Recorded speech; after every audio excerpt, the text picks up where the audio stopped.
అందరికీ నమస్కారం. నేను మీ చిలకమర్తి ప్రభాకర్ చక్రవర్తి శర్మ. ప్రస్తుతం యమునా నదికి పుష్కరాలు నడుస్తున్నాయి. యమునా నది పుష్కరాల సందర్భంగా నేను యమునా ఘాట్ అయినటువంటి, ముఖ్యంగా దీన్ని విశ్రామ ఘాట్ అంటారు. ఈ విశ్రామ్ ఘాట్ మధుర క్షేత్రంలో ఉంది. శ్రీకృష్ణుడు జన్మించినటువంటి, శ్రీకృష్ణుడి యొక్క జన్మస్థలమైనటువంటి మధురలో ఈ విశ్రామ ఘాట్లో శ్రీకృష్ణుడు కంసుని సంహరించిన తర్వాత ఇక్కడ విశ్రమించాడని, అందుకనే ఈ ఘాట్ పేరు విశ్రామ ఘాట్గా మనకి పురాణాలు స్పష్టంగా తెలియజేస్తున్నాయి. అటువంటి ఈ విశ్రామ ఘాట్లో యమునా నది పుష్కర స్నానం చేయడం చాలా విశేషంగా చెప్తారు.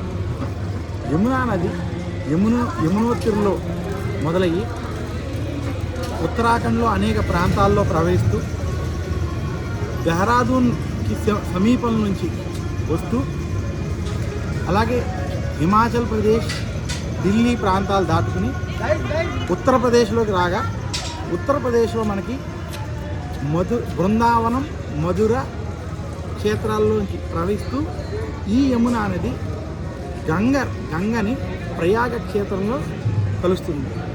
మనకి నదుల్లో సముద్రంలో కలవకుండా కలిసేటువంటి కొన్ని నదుల్లో చాలా ముఖ్యమైనది యమునా నది.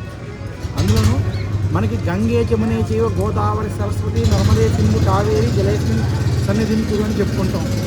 మనకి 12 ముఖ్యమైన పుష్కర నదులు ఉన్నాయి. అందులో గంగ తర్వాత ప్రాధాన్యతగా ఉన్నటువంటి నదులలో మనకి యమునా నదిగా చూడాలి. ఉత్తర దక్షిణ భారతంలో విడిగా చూసినప్పుడు దక్షిణ భారతంలో గోదావరి ఎంతటి ప్రాధాన్యత ఉన్నదో, ఉత్తర భారతంలో గంగకి ఎంతటి ప్రాధాన్యత ఉన్నదో, గంగ తర్వాత యమునా నదికి అంతటి ప్రాధాన్యత ఉన్నది. అందులో ఉత్తర భారతంలో గంగా, యమున చాలా ప్రత్యేకంగా విశేషంగా చెప్తారు.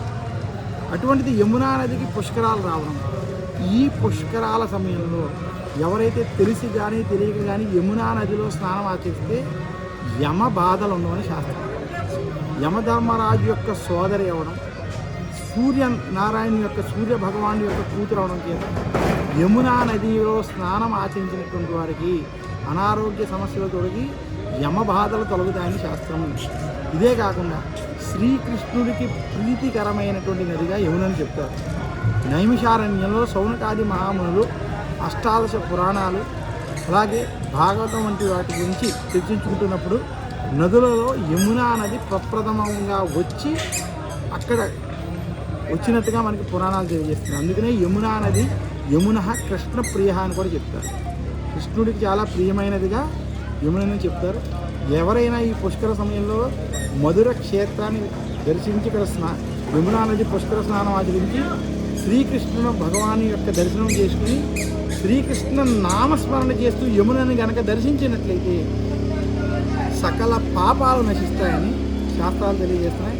మరొక్కసారి అందరికీ యమునా నది పుష్కరాల యొక్క శుభాకాంక్షలు తెలియజేస్తూ, మీకు యమునా నదిని, దానితో పాటు ఈ యొక్క శ్రీకృష్ణుడికి సంబంధించినటువంటి ఈ విశ్రామ ఘాట్ని, యమునా నదిని మీకు తెలియజేస్తూ సెలవు తీసుకుంటున్నాను. నమస్కారం. మీ చిలకమర్తి ప్రభాకర చక్రవర్తి శర్మ.